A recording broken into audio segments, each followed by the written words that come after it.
A very good evening to you and welcome to RTV News with me, Fiona Mbabazi. Now, this Friday, President Paul Kagame appointed 4 new senators, namely Jean-Pierre Dusingizemungu, Epiphany Kanziza, Andre Twahirwa, and Evode Uwizeyimana. Now, as Ethan Tashobia reports, the quartet has wide-ranging experiences in politics, law, and civil society. President Paul Kagame appointed Jean-Pierre Dusingizemungu, Epiphany Kanziza, Andre Twahirwa, and Evode Uwizeyimana to the Senate in a statement signed by the Prime Minister, Edouard Ngirente. These 4 people are part of 6 new senators who will replace other 6 previously picked by the President and the Consultative Forum of Political Organizations. But who are these 4 people? Dr. Jean-Pierre Dusingizemungu, a university professor, has been a leader of different institutions of higher learning. He has been serving as the president of Ibuka, an umbrella organization of genocide survivors associations. Andre Twahirwa is a scholar of history and author of various books about the 1994 genocide against the Tutsi. Epiphany Kanziza was born in 1972 in Gatunda sector, Nyagatare district. She is a graduate of international relations from Kigali Independent University. She has been serving as a coordinator of women's organization for promoting unity, comprised of vulnerable women from historically marginalized group. Evode Uwizeyimana is a seasoned lawyer. He previously served as a judge in Rwanda, a vice chairperson of Rwanda Law Reform Commission, and served as the Minister of State in charge of Constitutional and Legal Affairs in the Ministry of Justice.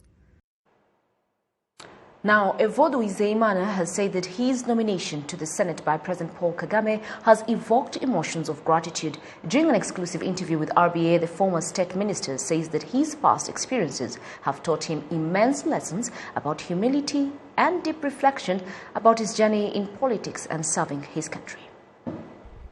Honorable Evode, on this day, October 16, the President has entrusted you with new responsibilities and nominated you for the Senate position, about 8 months after you resigned from your cabinet position. Did you expect to bounce back? How did you react to new appointment?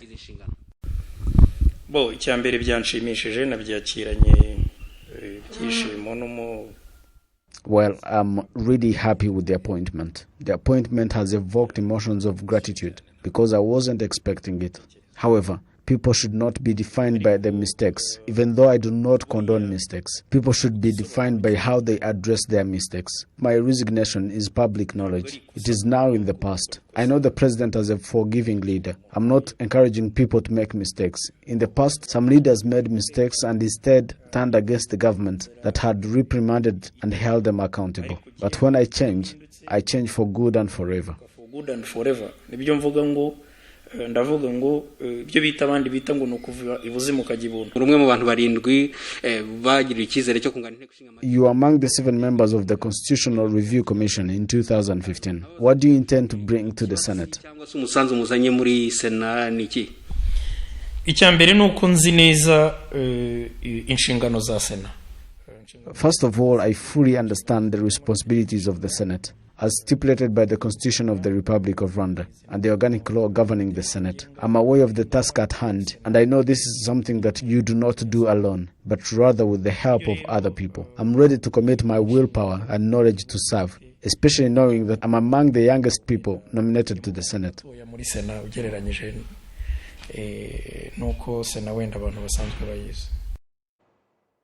Now, the news about her appointment to the Senate found Kanziza Epiphany in her office in Gisozi, a Kigali suburb in Gasabo district. Now, during an exclusive interview with RBA, Kanziza talks about her reaction to development and what this appointment means to vulnerable women and historically marginalized people in the country.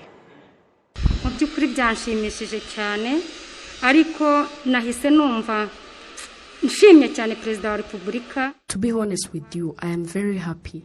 I am thankful to the President of the Republic for trusting me and appointing me to this position. This shows me that Rwandans have been watching carefully what I've been doing, and this gives me the responsibility to continue representing them. I work for a women organization for promoting UNIT, a non-governmental organization that supports vulnerable women. Ubu rero mugiye nimumara kurahira muzajya muri Sena bundi ishinzwe amahame remezo harimo Once you've been sworn in, you will join the Senate, whose core responsibility is assessing the implementation of the fundamental principles of Rwandan Constitution. What are some of the things you want to champion while serving in the Senate? I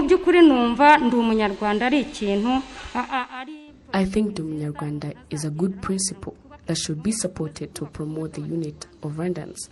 But I also want to advocate for the improved social well-being of citizens. I have been an activist for the social welfare of vulnerable people. I don't intend to stop.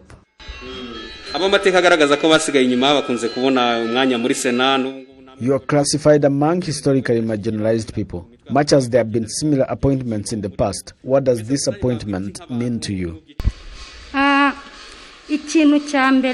The better part of this is that we are all Rwandans and equal before the Rwandan laws. That means there are no limitations as long as someone is capable of serving the country. There is good governance characterized by the Rwandan government. During this leadership, all Rwandans are equal and have the right to the national cake.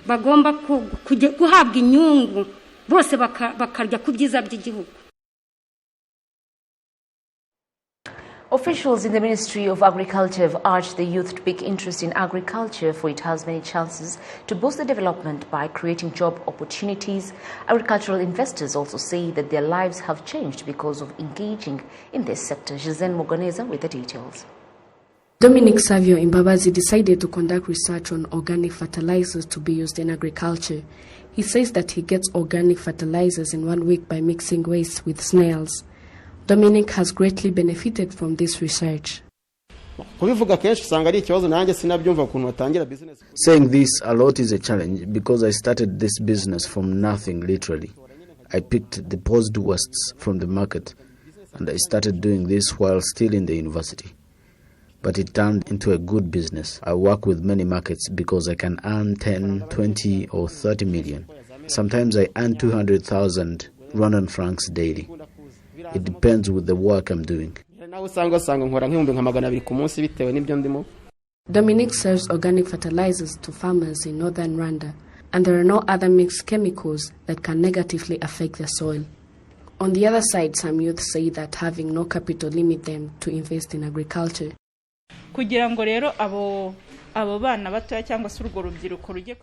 For youth to engage in agriculture, they should be having a plot of land. Another thing is that providing for market is very expensive because it is also beneficial.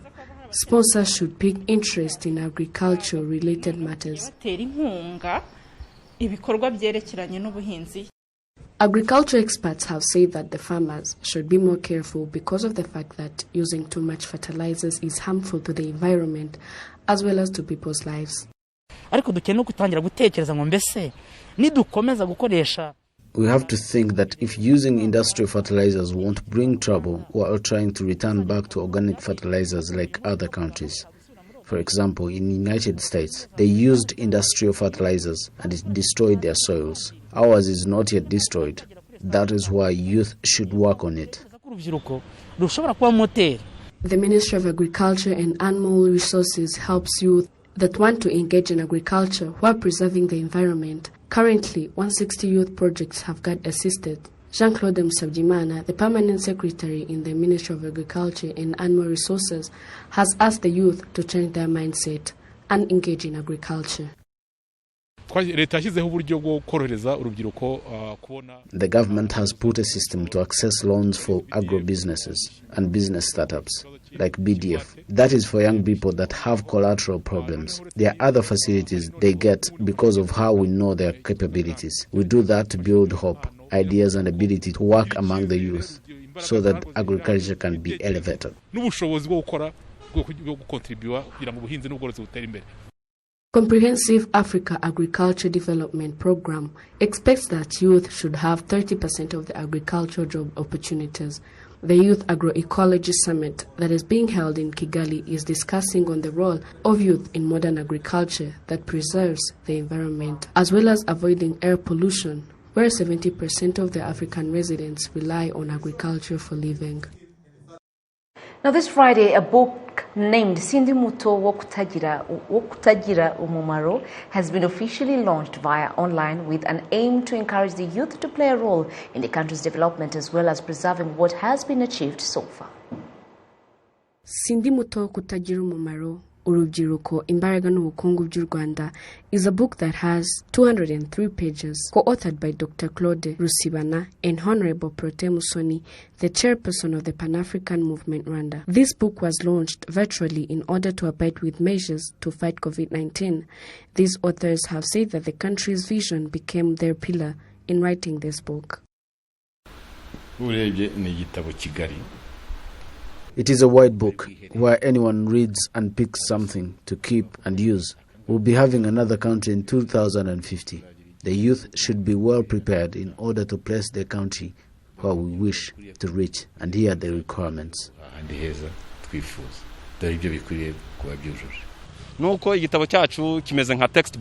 Our book is like a textbook. It includes youth history before the 1994 genocide against the Tutsi. It includes the chances set by the government in order to help the youth, and it also includes problems that the youth face today and how to solve them. Some of the youth have said that they really know the chances offered by the country, but also they should not forget their responsibility. The role of the youth in the country's development is enough. The rest is on us to help the adults and other generations so that we keep on developing. Do we really have enough to reach the international market? The Youth Minister Rosemary Mbabazi says that even though the government gets good rankings in various affairs, there are some youth that go astray. Most of the youth are engaged in technology, agriculture, animal resources, tourism, environmental preservation. There is 90% in national security. And during this COVID-19 pandemic, the youth were the first to help the citizens in fighting COVID-19. You can see that they have vision, but this program aims at helping those that want to go astray. And that is why I want the Rwandan youth to remain in line, because they should know where they came from. The figures indicate that 60% of local residents are under 30 years, and that is why the government is putting more effort in building the youth. We now bring you the COVID-19 status of the country. Total cases 4,965 plus 12 new cases recorded today. Number of recoveries is 4,664 plus 63 new recoveries recorded today. Active cases is 267. Now the tests that have been conducted so far, 530,304 plus 3,450 new tests that were recorded today. Now, of course, unfortunately, we had one death recorded today, and test positivity is 0.3%. Condolences to the family of the 39-year-old man who passed away. Out of the 12 clustered, we have 3 who are from Kigali and Karongi 9, and these are new cases in the refugee camp. Of course, now we take a short break. But when we come back, my guest anchor is in the studio. They call him Mr. Acha-cha-cha-cha-cha. I don't think I'm doing it justice, but he will do it himself. Hello, I'm DJ Marno. Tonight, I'm your guest anchor. Let's go international scene. U.S. President Donald Trump and Democratic nominee Joe Biden held dueling town hall events after plans for a second debate were scrapped. That means American voters were forced to flip back and forth between channels to hear the candidates address questions from the public. Yeah. Marno, thank you very much for making time to join us this evening. What are your full names? That was the number one question so many people are asking. You know, we know it's DJ Marno, but what are your full names? My full names are Mugisha Gatera Arno. Yeah. Oh, great. So Marno came from Mugisha and Arno. So combined together is Marno. Yeah. Makes sense. So how did you get where you are today? To get where I am today, first of all, thank God. And thank my parents too. They've been helping me since day one. And I thank, of course, my friends around, my team. And yeah, it took me too much energy because when I came into the industry, there was a lot of people, a lot of DJs, big DJs. But I had to go through because I wanted to be the first. So I had to hustle hard, to work for less money, to struggle for real. So it was too much stress ahead me to reach at where I am right now. Yeah, it was really tough. COVID-19 has really affected DJs. Maybe was saying this. How has it affected you, and what is the future looking out for you? COVID-19 affected the DJs. Yeah, for sure, big time, because there was no work and there was no way to find revenues, even no songs, not even more than 10 songs.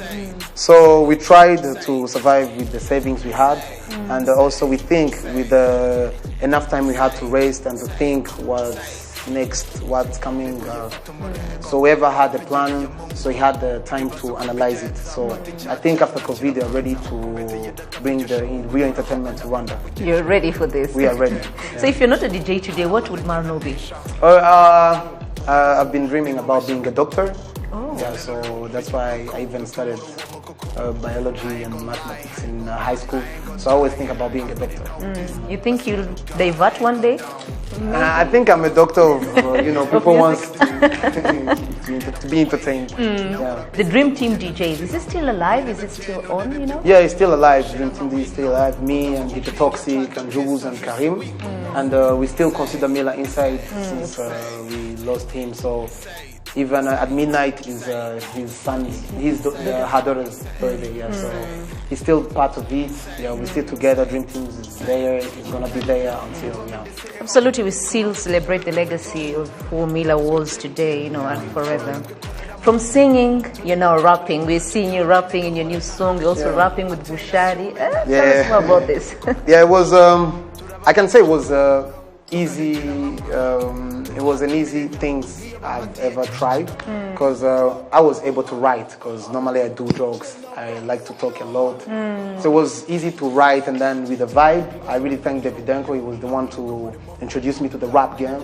So I started being into rap big time. So now even the next song after Bahabe is going to be a single song with me rapping in Afrobeat. So it was an easy way, but you have to be focused, learn too much on the internet, see how other people did it, and trying to create your own. After all. What would you say is your biggest dream collabo today? My biggest dream collabo, I can say, will be like DJ Marno featuring Dadru. Dadru, I really like Dadru. And, I think one day it will go on. One day. Yeah. What motivates you? Do you write your own music? Do you have to go? Some people prefer to go somewhere to hide themselves to write. Others write in the middle of the night. How do you write your music? Of course, I write my music, and I get motivated with people around me to see what's happening. I don't take my time to go write a song. Anytime I'm just feeling the vibe, I just have my headphones. I just start writing. My friends, when I started, my friends was like, "Oh, what are you writing? You trying to be a singer? You trying to be a rapper?" I was like, "I know what I'm doing. I know what I want." So I kept writing until they were like, "Yo, you're trying," now it's okay. So I write whatever I am, with the mood I am, with the vibe, with what I see, with the creations, with life. Yeah. What's your favorite genre of music? I really like hip hop, of course. Really? Yeah, hip hop and Afrobeat, of course. What motivates you? I think it's the passion of music, and I really want to be a superstar. I dream about being someone who can, be, how can I say, being an icon, yes. I always dream about being the biggest. I always dream about being the first. I always dream about big things. So I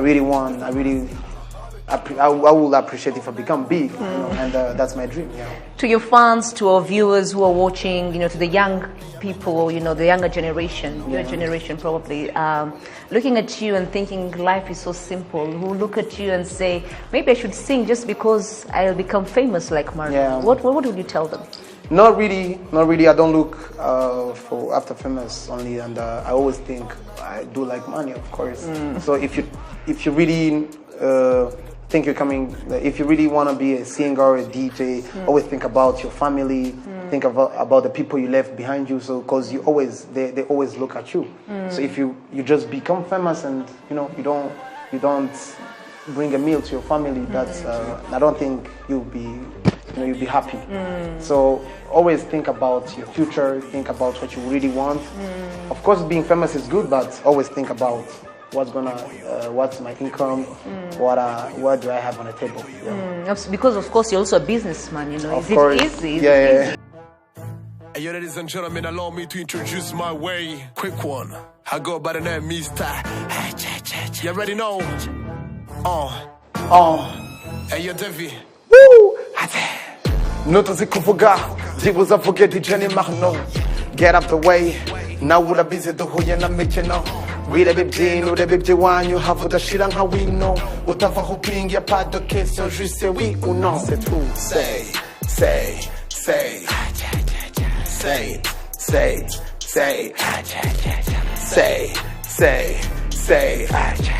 We go verse 1. Woo! Let's go. Ribuyifata umurego, bapigeriye mungo.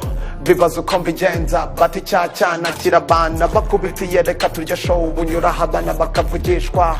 David kuri beat. Harama nanjye nkanesha, nguhebo ku, ube popo, ningobesha mbibubu. Nzane lulu, bigenda uku, dutumuru wa mukuku. I ain't gonna lie, I ain't gonna die.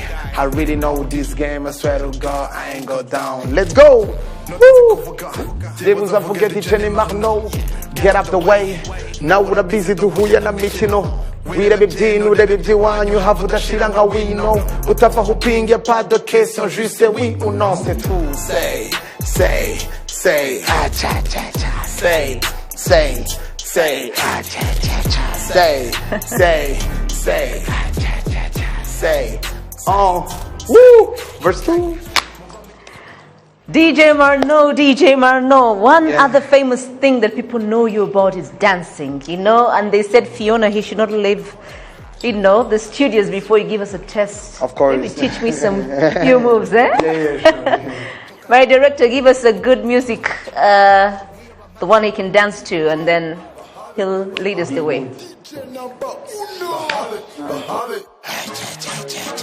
Ibibazo nereri yo hamaze kumurimo utaramenye ibyo ndimo niyamenye agakino narimo nowigize kizigenza tempo yacitatse neza umuziki ukubita neza ndege nziza zinoceza inoti zakubita hasi ku macupa ahenze batazi ku ndege zitikoza amazi all night muri club.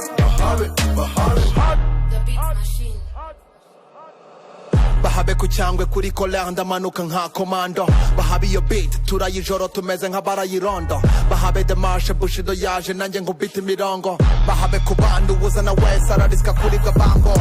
Mu minota ndakuze mu ndiminwa yakanakuze. Mu micupa ndavuze Nganyishe ndanasoze. Bahabo bapeti baje. Goma narabaduteje. King of Traps revenge. Hama. Indirimbo twaje muhuze gushyaho biraje. Bino nguhiyo kaze nibikuna nidungire ngo twaze. Bahabe sininya gusebera mu ruhame. Bahabe ni hame. Hey, hamwe njya ku murimo. Utaramenye ibyo ndimo ntiyamenye agakino narimo. N'uwigize kizigenza tebo yacitatse neza ku muziki ukubita neza ku ndege ziza ziraceza inoti ndakubita hasi. Bahabe ku ndege. Woo! Let's go. Woo! All night muri club. Ija kurisha yahereye irugo. Denzo butindi kanze mburate. Cyagitse igihe cyazanaga imyate. Ufite igipande ndagira uruhande nunzanire z'akadage. Abafite imihogo ni bande cyangwa bigize abakamwe. Ni bande ko bakanaguza amaso bareba iruhande. Mungu baba hanze. Let's go. Hibuye se ryavuye Congo. Let's go. Let's go. Wow. Let's go. We ready?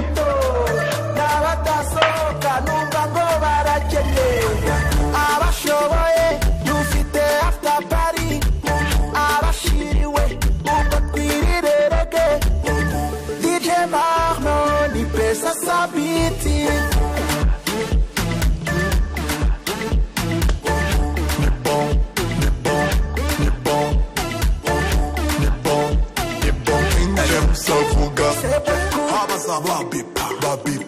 Kutakwiguridikaditania. Let's go. Some Zanko. Let's go.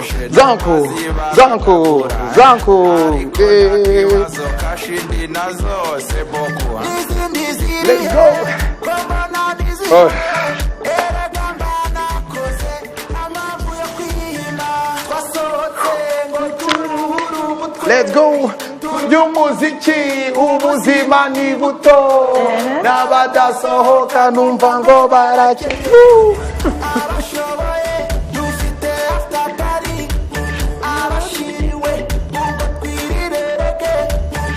DJ Marno ni pesa sabiti. Let's go.